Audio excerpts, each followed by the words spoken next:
প্রচণ্ড গরম চলছে, আর এই গরমের কথা মাথায় রেখে আজকে আপনাদের সঙ্গে একেবারে হালকা ফুলকা একটা জলখাবারের রেসিপি শেয়ার করতে চলেছি। এটা আপনারা যে কোনো সময়ে বানিয়ে খেতে পারবেন, ভীষণই মজাদার একটা রেসিপি। তো বাচ্চা থেকে বড় সকলে ভীষণ পছন্দ হবে। তো চলুন রান্নাবান্না শুরু করে দিই। একেবারে ছোট্ট একটা রেসিপি, বাচ্চাদেরকেও টিফিনে বানিয়ে দিতে পারবেন এবং বড়োদেরকেও এই গরমেতে টিফিনে বানিয়ে দিতে পারবেন। বুবলুসোনা খাবে তো? মা যেটা রান্না করবে কেমন করে খাবে দেখো, হাম করে। আজকে যে রান্নাটা করব সেটা হচ্ছে সুজি দিয়ে। এখানে আমি 300 গ্রাম সুজি নিয়েছি, আর আছে 200 গ্রাম টক দই। এই বাটির মধ্যে সুজিটা নিয়ে নিচ্ছি, সুজির মধ্যে দিয়ে দিচ্ছি টক দই, সাথে একটু জলও দিয়ে দিচ্ছি। এবার ভালো করে মিশিয়ে দেবো। দেখুন জলটা দেওয়ার সাথে সাথে সুজিতে টেনে নিয়েছে, তো আর একটুখানি জল দেব। এবার খুব ভালো করে টক দইয়ের সাথে সুজিটাকে মিশিয়ে দিচ্ছি।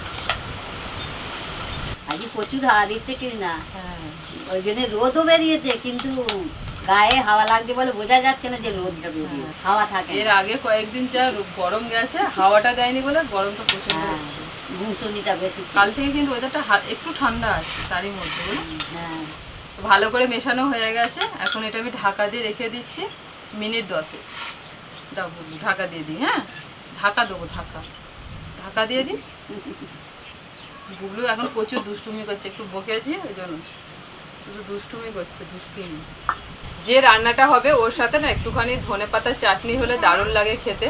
তো আমি একটু ধনে পুদিনা পাতার চাটনি বানাবো। এই দেখুন এতটা ধনেপাতা নিয়েছি, সাথে নিয়েছি পুদিনা পাতা, আর নিয়েছি 3টে কাঁচা লঙ্কা, 2 টুকরো আদা, 3 কোয়া রসুন। ধনেপাতাগুলো বড় বড় হাতে করে একটু ছোট করে দিচ্ছি।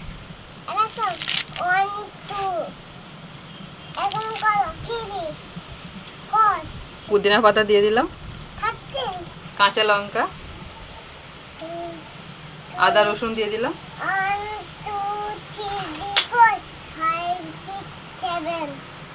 লবণ,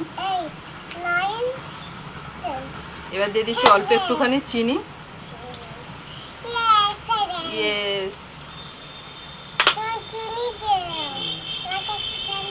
গোটা জিরে,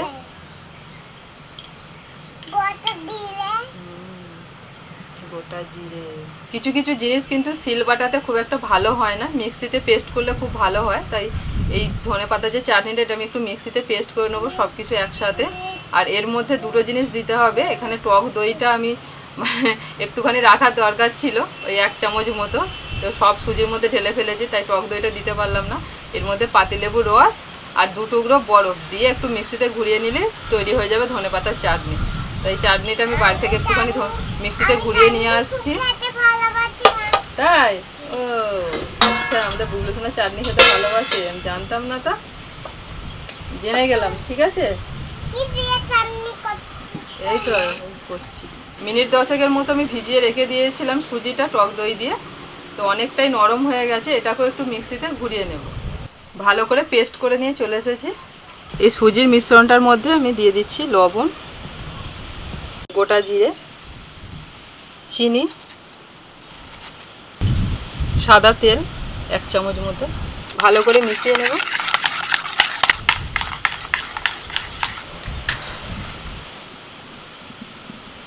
কড়াইতে দিয়ে দিচ্ছি জল। জলের মধ্যে একটা স্ট্যান্ড বসিয়ে দিলাম। একটা থালার মধ্যে ভালো করে তেল মাখিয়ে নিচ্ছি। এবার দিয়ে দিচ্ছি 1 প্যাকেট ইনো। ভালো করে মিশিয়ে দেব। দেখুন ইনোটা দেওয়ার সাথে সাথে সুজিটা ফুলতে শুরু করেছে।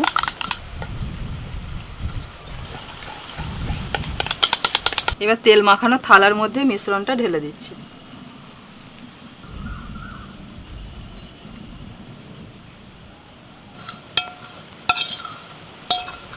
জলটা গরম হয়ে গেছে, থালাটা বসিয়ে দিচ্ছি স্ট্যান্ডের উপরে।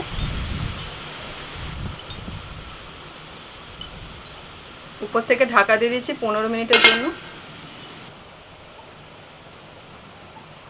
ওই রান্নাঘর থেকে এই রান্নাঘরে চলে এসেছি। তো ওখানে নতুন উনুন আজকেই জ্বেলেছি, উনুনটা এখন একটু কাঁচা আছে, কিছুতেই উনুনটা জ্বলছে না, কিছুতেই জ্বালাতে পারলাম না, শুধুই নিভে যাচ্ছে। আর তার উপরে আজকে প্রচুর হাওয়া দিচ্ছে, প্রচুর।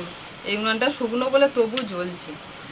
এখন জালটা সমানে দিতে হবে, মানে কম বেশি হলে হবে না, একটু জোরে জাল দিতে হবে, যেহেতু উনানে বানাচ্ছে আর ফাঁকা জায়গা।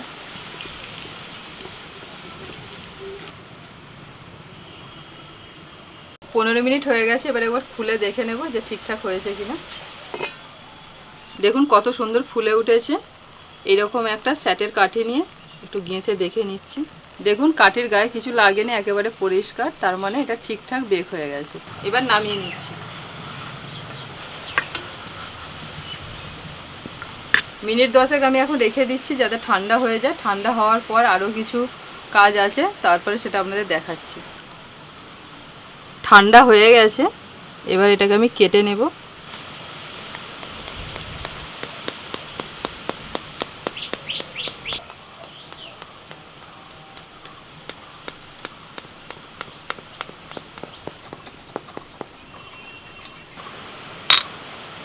এই দেখুন এইভাবে পিসগুলোকে করে নিয়েছি।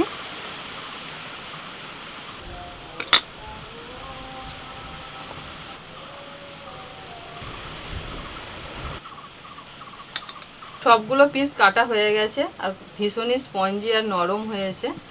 তো এই অবস্থাতেও খাওয়া যায়। এগুলোকে আরেকটু টেস্টি বানানোর জন্য আমি একটুখানি মশলা দিয়ে এগুলোকে হালকা করে একটু ভাজবো। তাওয়ার মধ্যে অল্প করে দিয়ে দিচ্ছি একটু সাদা তেল, গোটা জিরে,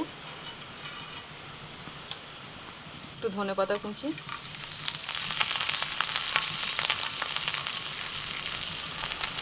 আর দিচ্ছি একটু সাম্বার মশলা।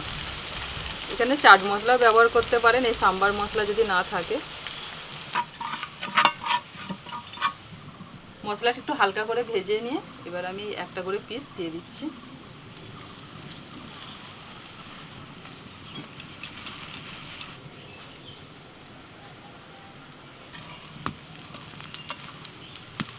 দুদিকটা হালকা করে এইভাবে একটুখানি ভেজে নিয়ে এবার তুলে নিচ্ছি।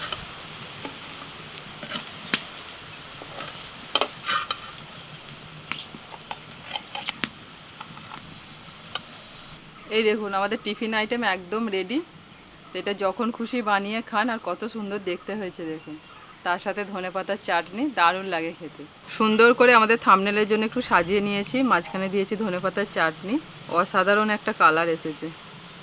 পিসিমা গরম গরম খেয়ে দেখুন ধনেপাতার চাটনির সাথে।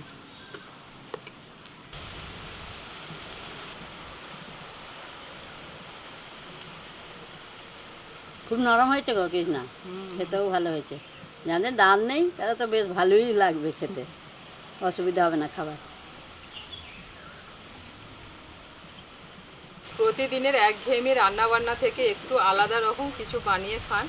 তো এই টিফিন আইটেমটা আপনাদের যদি ভালো লেগে থাকে অবশ্যই বাড়িতে ট্রাই করবেন, খেয়ে দেখবেন দুর্দান্ত লাগে।